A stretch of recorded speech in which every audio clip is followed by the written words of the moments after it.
Sewing is fun.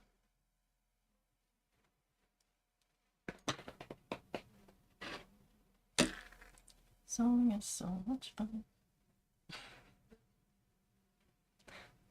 Do. Sing a little song before we start. Oh.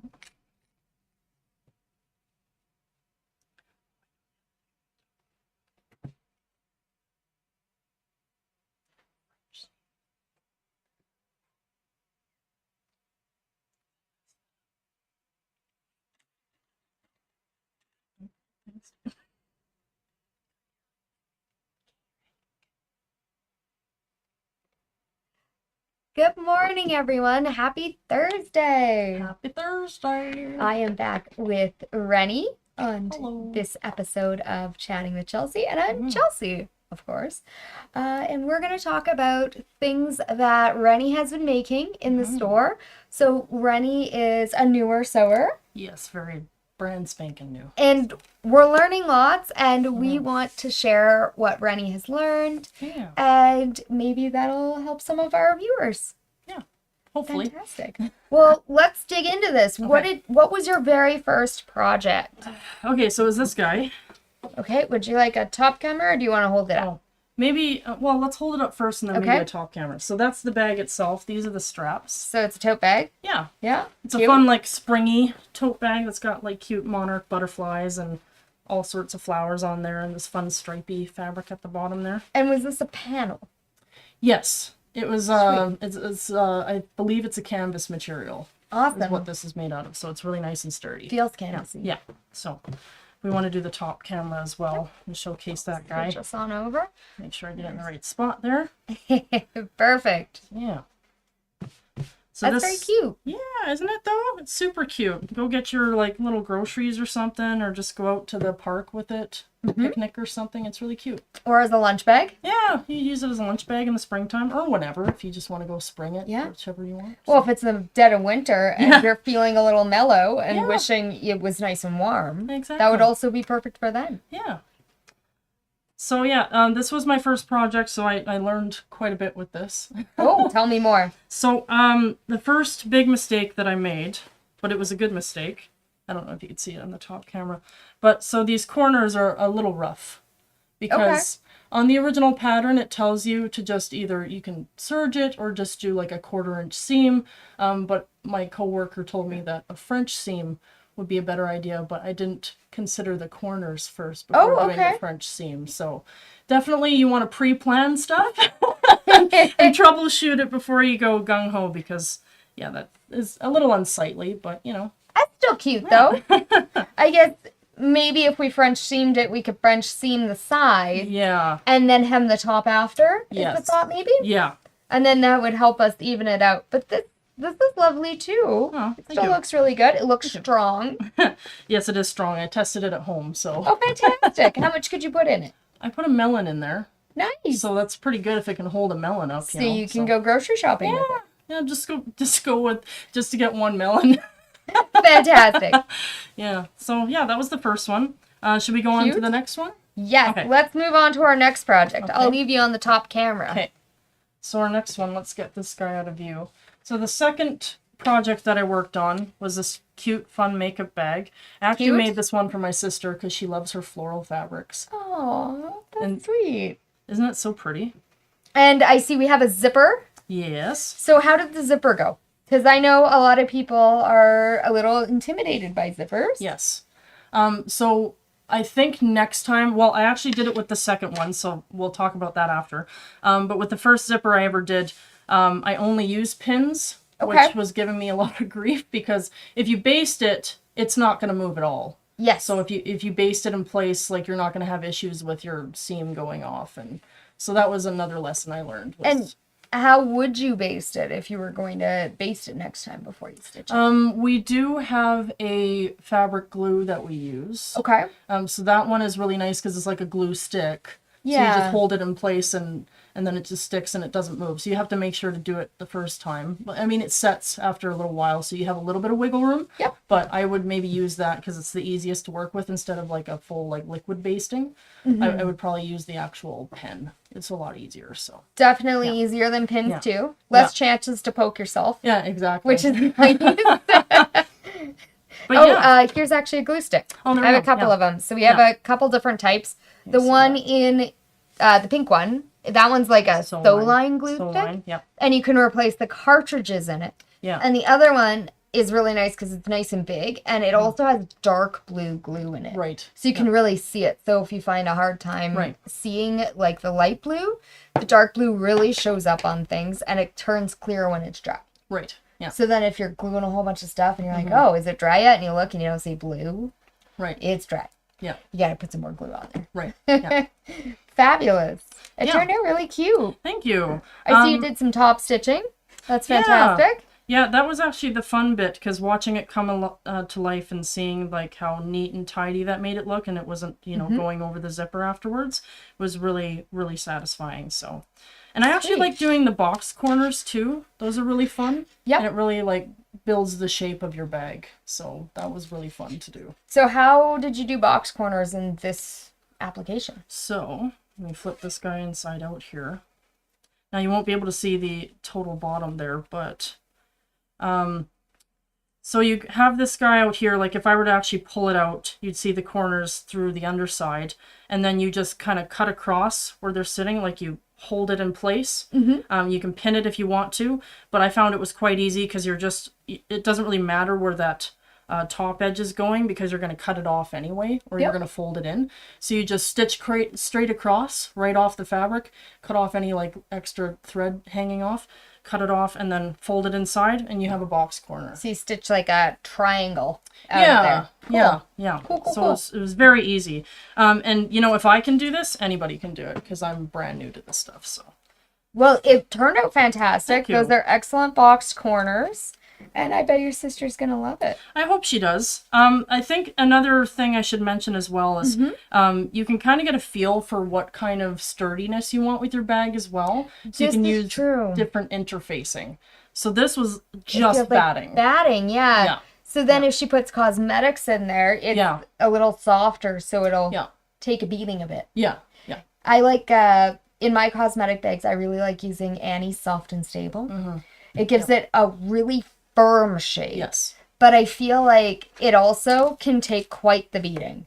Yeah. Which is nice, because I am not very gentle on my travel bags. Right. Yeah. It's not who I am. So that's why it's kind of on an individual basis. If you want it to be soft and flexible, then just use a batting. Yeah. And then I just use the spray 505 to hold it in place and then stitch it in place. You could even quilt it too if you wanted to go that far. Quilting could look really cute too. But I also like this way because now our star is the fabric. Yeah, exactly. And we do sell this stuff. It's a beautiful line. I believe it's called Misty Garden. And there's all sorts of colors. So there's a variation of this particular fabric in like a green. Oh, so there's also those rich colors as well. So beautiful. It's really pretty. All right. Awesome. Let's see your next project. All right. So this one was a matching project. So I'll put this guy out first. But this is Halloween Whimsy. This is so super cute. I love Halloween, so I'm a massive Halloween freak. But this is like really cutesy and fun. It's adorable. Yeah. So you can just wear it around. I made this makeup bag specifically because I also have this other project that I worked on right after this one. So we'll bring it out at the same time. So I'll move some of this stuff out of the way. And then we'll have to dive into some details because I see something cool on this bag that you didn't do on the other bag. Okay. Cute. So this is a matching set that I made of the same line of fabric. So I made a makeup bag and a tote bag to go together so that like if I go out shopping or something, I can have it all matchy. That's adorable. Well, and you could put, your to-goes, like say you bring sunscreen with you or anything that gets lost in the bottom of giant bags. Right. Put them all in your nice little cosmetic For me, bag. it would be like a chapstick and my asthma puffer. To bring that you everywhere. don't want to lose those in your bag, Yeah, got to contain all the essentials, right? So this one I made out of the same pattern I found online for my sister's makeup bag there in the Misty Garden line. And this one I made to match specifically because I knew I was going to be doing this guy. So awesome. Yeah.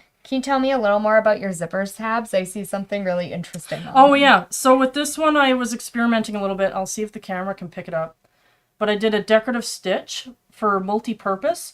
Obviously it's because it makes it look a little cuter. Now I have to trim off some of the excess thread there because I haven't totally done that yet. But so there's a fun decorative stitch that kind of matches the aesthetic of the Halloween print. It's kind of funky, almost got like a Tim Burton vibe there. That's cute. So that's what I did with those, but also not just to look cute, but also for added structure to the zipper. Yes, well, you are going to be pulling on the zipper tabs quite a lot. Yeah.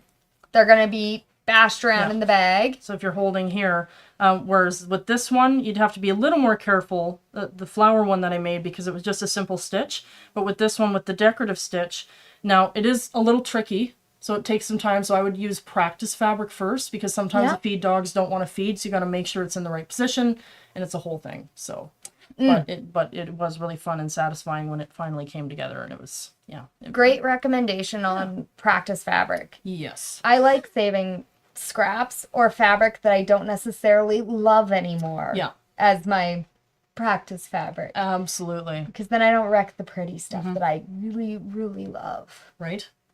Honestly, like, I would say that's one of the most important things, is to always keep scrap fabric hanging around, because it's better to mess up on your scrap fabric and try it a few times if you want to experiment with something, and then you try it when you've run it through a few times on the scrap fabric on your good stuff. So it's a great that is idea. something I also learned. So it's like in quilting. Take your scrap fabric, try a block if you're doing a new block before you cut into your very special limited supply maybe fabric. Yeah, absolutely. You know, and then you can go for it once you perfect it. Of course. All right, now tell me a little bit about this matching tote bag we made. So this matching tote bag, I used a similar pattern in the same line of fabric with the same color scheme, because they do come in like different color schemes. They have like a creamy tone background, and I think this one also comes in a great kind of this green tone here. So I wanted something that would match enough for that, right? Cute. And then instead of going through the steps on the tote bag pattern for doing my own straps, I kind of took a shortcut with this one just because I wanted to try something different. And I used, I believe this is a nylon webbing. Or it might actually be a cotton webbing. Might be a cotton I webbing. think it's a cotton one, yeah. Lovely idea. And this one actually has a lot of structure to it as well, so I kind of do prefer this for this particular project. It's a black, it blends in with all the black for the Halloween vibe, and it also just has that added structure with that cotton webbing on there. So. And I see you did a bit of quilting. I did, which I've never done on, like, you know, just like a bag before, so it was really fun. So I got the idea from a coworker, but they thought, well, you have these pumpkins on here. Why don't you do kind of a pumpkin quilting? Like to make it kind of look like the ridges of a pumpkin. Excellent idea. So that's what I did. So I used a curved edge off of one of our ruler tools, and I just traced it with the fabric pen. You should also test a fabric pen first. I highly recommend testing it on scrap fabric first to make sure that with your fabric it's actually going to wash out properly, because sometimes a fabric pen, depending on the fabric, the line that it comes out in, you know, it might not come out the first time. Interesting. So I would maybe test that first. I used chalk on this one specifically because I was a little worried about that, because I love this stuff so much. So I used the chalk, and the chalk was great. So chalk is definitely my favorite, one of my favorite forms of marking. Yeah. So that really helped with the arch ruler, and then with the chalk, then I was able to just follow the line nice and slow, not go too fast, and then I was able to quilt it with like a sort of pumpkin pattern, which might be kind of hard to pick up on camera, but I'll see if I can, because the stitching is really thin, but you can kind of see. Yeah, you can totally see it. That's cool. Really neat. I love it. Thank you. Oh, you even have pockets inside. I do. So I think I'll just actually flip this guy inside out, because it might be kind of hard to capture that on camera. So we'll just go full inside out just to show you how I did that. Great plan. So I used scrap fabric for the bottom here, but I tried to match the green as much as I could. It's not going to matter as much because it's just at the bottom of the bag. No one's going to see it. Only you're going to see it. It's going to be covered with a bunch of stuff. Yeah, exactly, right? So then this line of fabric is different, but to me, I would say it has a similar vibe. Totally. So that's why I matched it up with the same line here, the Halloween Whimsy. But the other thing you might notice here with the pockets, I was able to make my own pockets, you know, if I want to put a pen in here, if I want to put my phone in here, some other odds and ends in here. Oh yeah, then it doesn't get lost at the bottom of the bag. Yeah. Ah, like keys. Yeah, right? So then you can make your own customized pockets to whatever needs that you need to satisfy. Neat. So. And you did your little decorative stitch on here as well. Kind of the same idea with the tabs on the makeup bag is the decorative stitch has a double purpose. It looks cute. It looks cool. Adds to the general look of the bag. And it's sturdy. Very sturdy. Very so sturdy. You could just do a straight stitch, but honestly, I think the decorative stitch is really nice for that added structure, and it looks cool. So, lovely. Yeah. I love it. So I also noticed you put your directional fabric in the right direction. Yes. That's awesome. That's another thing I would mention too, like as a new sewer, some people might already know this, but it is so important to take the time to do the stuff that's kind of mundane and boring in sewing, which is like the mathematics, figuring out your dimensions, everything's placed in the right spot, nothing's upside down.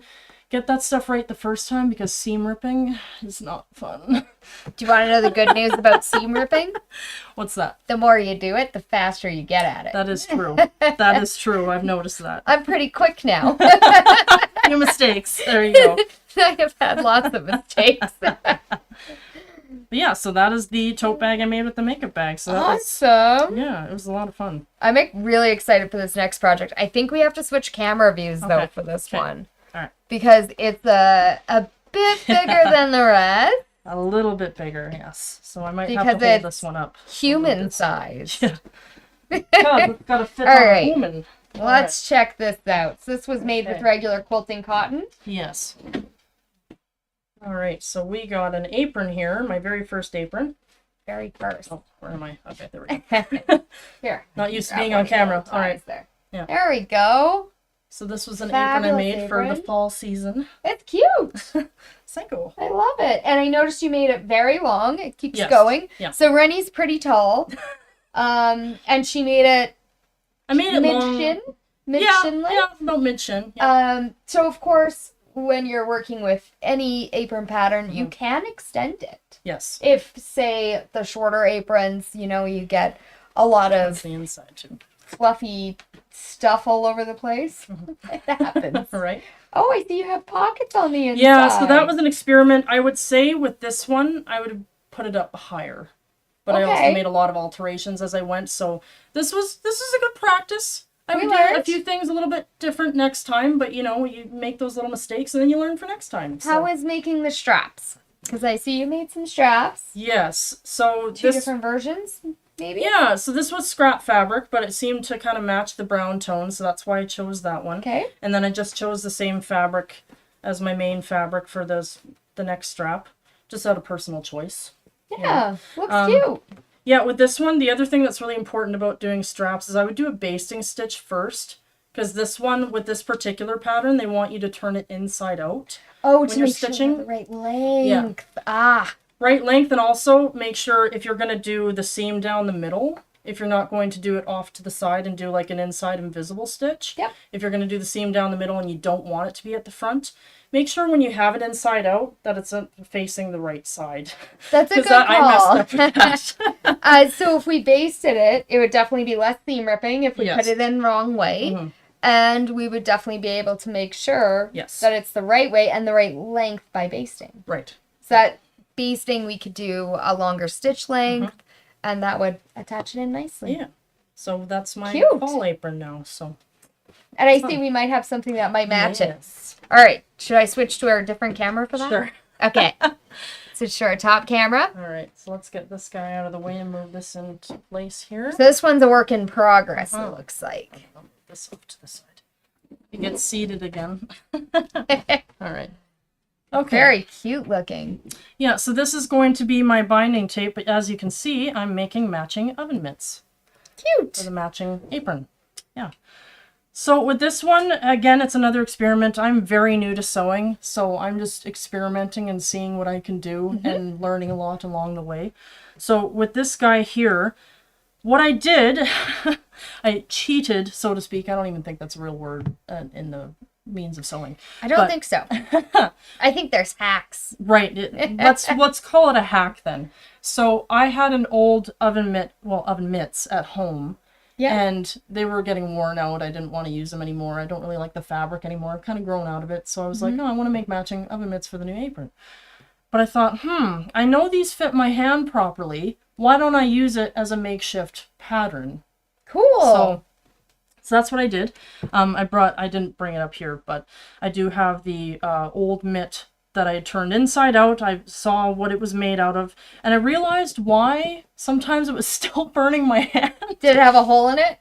It didn't have a hole in it, but it didn't have Insulite or Insulbright in it. Was it just batting? It was just quilted batting. That's all Oh it was. yeah, that'll get hot sometimes pretty quick. So I already know these are going to be better for that reason, because I did get some Insulite and I'm mixing it with batting for my inner lining. Ooh, cool. Of it. So let's take a peek at that. I see we have some layers going on. So this is the batting, and this is the Insulite. You can also use the Insulbright, which has more of the metal woven fibers in there as well. Cool. So it would be an extra insulation other than the Insulite. So I'm going to try out the Insulite, see how that feels when I use them, and then if I don't think it's good enough, like for what I'm doing and what I'm cooking and stuff like that, then I'll upgrade to the Insulbright if I want that extra metal insulation. So. And are you planning on quilting these maybe? Yes. Yeah. Cool.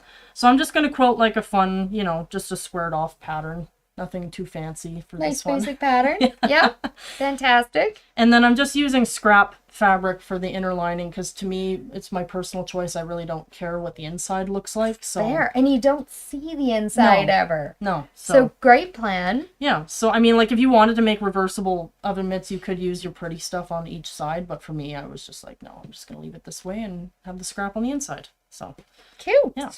I love it. So you're going to make a full set. Yeah, I'm going to make a full set today, and this stuff is going to be my binding and my little loops. Awesome. So that's going to be so cute. I'm glad you like it. I can't wait. Yeah. I can't wait. When you have these finished, we'll have to have you come back and hang out again. All right. And then we'll get to see more projects, hopefully. Yeah. I'm definitely got some stuff in the works, so we'll see if there's more Halloween stuff, because it's that time of year. It is that time. It's spooky season. Yeah. It's my favorite. Did you see the really cute new Halloween line we got in? Mm-hmm. It's called Pumpkins and Potions. It's cute. adorable. It's Super from Kimberbell. Really cute. I love it. Super cute. I love it. I love all the Halloween stuff, but yeah, Halloween's I'm biased. adorable. It's okay to be biased. Yeah. Yeah. Well, that was fabulous. Thank you for sharing all of your you. new makes and everything you've learned you. this last couple weeks. Hey, yeah, it's been about a few weeks. Been Yeah, 2 3 weeks, weeks. 3? Yeah. Fantastic. And I heard next week I get to have Kyle on the show. Yeah. And Kyle's going to show us a few of his new makes and what he's learned. So I'm very excited to see.